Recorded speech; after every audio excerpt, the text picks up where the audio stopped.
सभी भैया बहनों को मेरा प्यार भरा नमस्कार।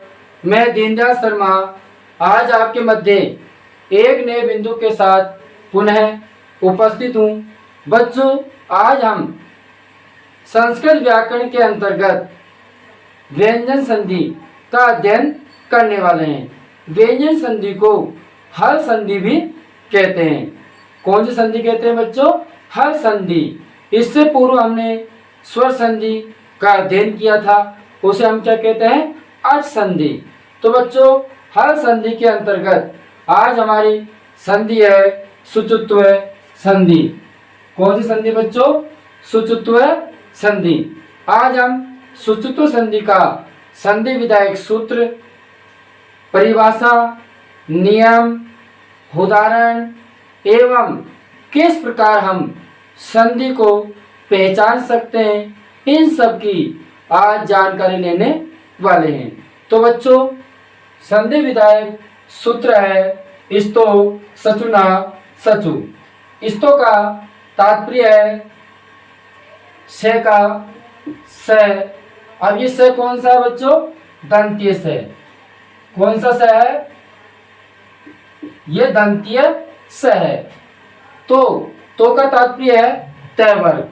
तय वर्ग में कितने वर्ण होते हैं? 5। तय, थ, द, ध और न। ठीक है।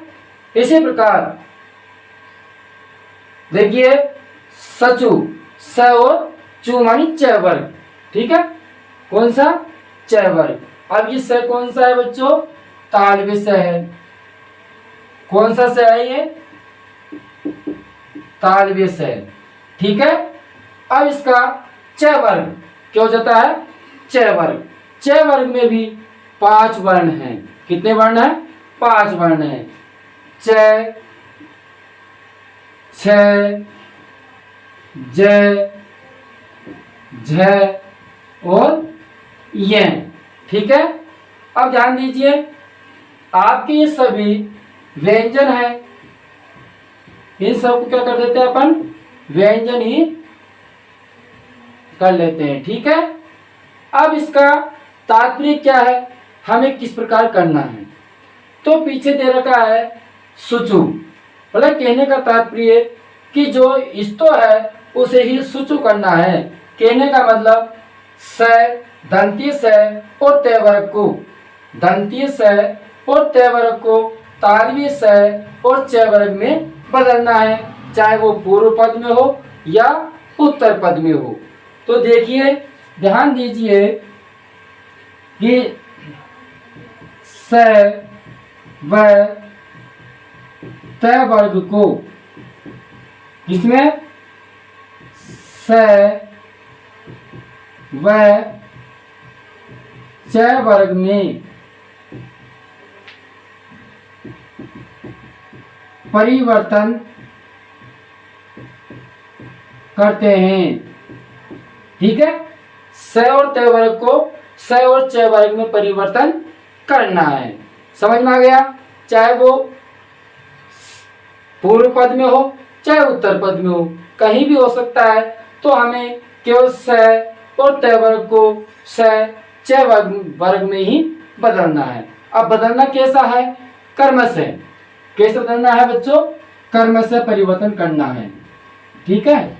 अब कर्म से का तात्पर्य क्या है कि जैसे कि आपको इस स के स्थान पर स करना है, तय के स्थान पर च करना है, थ के स्थान पर झ करना है, द के स्थान पर झ करना है और ध के स्थान पर झ करना है और न के स्थान पर य करना है। ठीक है।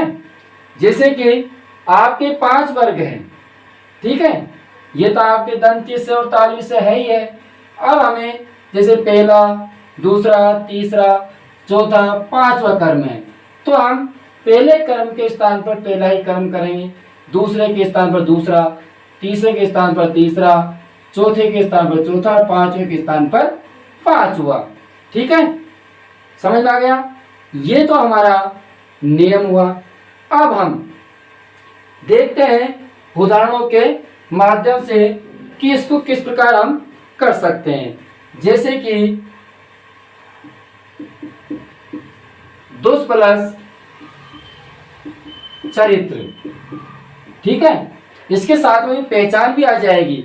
हम कैसे पहचानेंगे कि ये सुचुत्व संधि है, क्योंकि सुचुत्व संधि में स और च वर्ग ये होना चाहिए समस्त पद में, तो निश्चित ही सुचुत्व संधि है। अब बच्चों ध्यान दीजिए कि दु का हमने दु वैसे लिख दिया। अब यहाँ पर स है, तो इस स को दंत्य स को किस में बदलेंगे? तालव्य स में। दंत्य स को किस में बदलेंगे? तालव्य स में। तो दंत्य स का तालव्य स क्या हो जाएगा? स हो जाएगा। ठीक है, कर दिया। अब देखिए आपकी शर्त है कि नहीं। ठीक है, आपका जो उत्तर पद है वो क्या तालव्य स और च वर्ग में है। ठीक है, होना चाहिए, तो क्या है?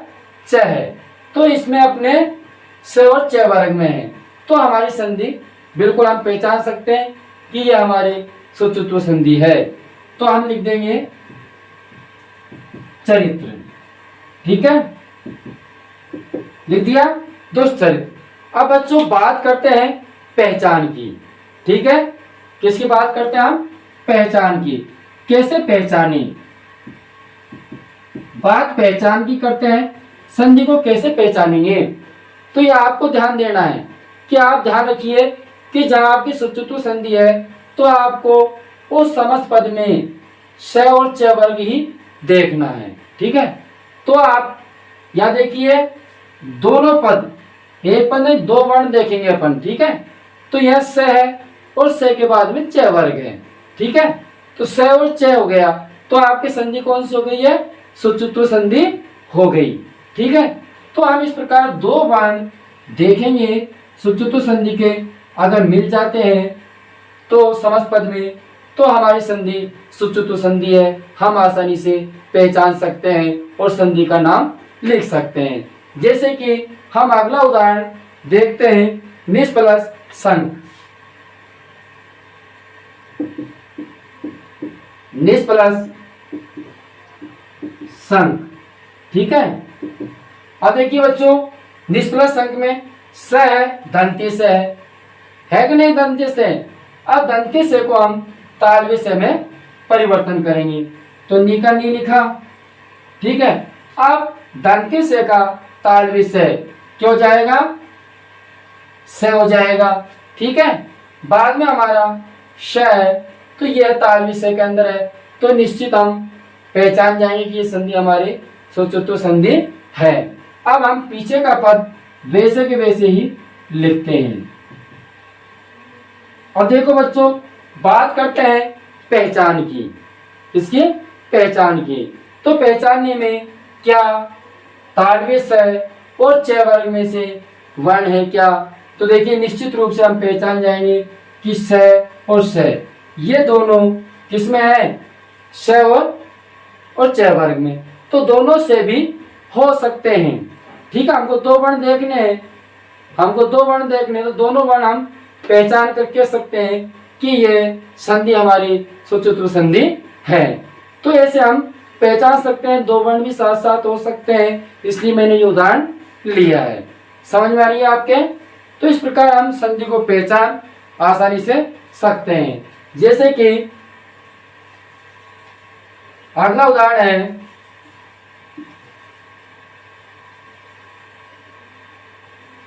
तत् प्लस छत्रम। कौन सा है? तत् प्लस छत्रम। ठीक है, तो ध्यान दीजिए जो आपके त है ये पूर्व वर्ण में है। ठीक है, तो इस त का हम किस में परिवर्तन करेंगे? च में। त का किस में परिवर्तन करेंगे बच्चों? च में करेंगे, तो त का क्या कर देंगे? च कर देंगे। ठीक है, त का हमने च करा। अब देखिए क्या तालव्य स और च वर्ग में बाद वाला वर्ण है क्या? क्योंकि बाद वाला वर्ण होना आवश्यक है, जब भी तो हमारी शर्त पूरी होगी और हम संधि को पहचान पाएंगे, नहीं तो हम नहीं पहचान पाएंगे। तो देखिए बाद में क्या है? छ है ना? तो देखिए इसको हम वैसे के वैसे ही लिखेंगे छत्रम। ठीक है। अब बात करते हैं संधि को पहचानने की। क्या ये सुचत्व संधि है? तो हम तालव्य स और च वर्ग में से व्यंजन के बाद देखेंगे। तो व्यंजन क्या है? च है, और च के बाद क्या है? छ है। क्या ये दोनों वर्ण तालव्य स और च वर्ग में है? जी है।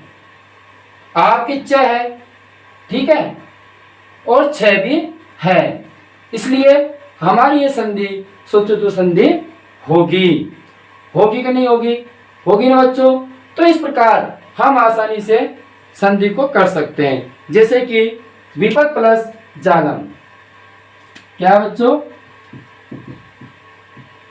विपद प्लस जालम। समझ आ गया? अब देखिए आपका यहां पर व्यंजन है, क्योंकि व्यंजन संधि है तो हम व्यंजन ही देखेंगे, ठीक है। तो द क्या दंती स और त वर्ग में है?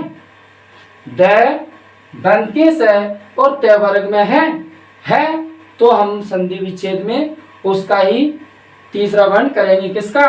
तालव्य स और च वर्ग का। तो बच्चों देखिए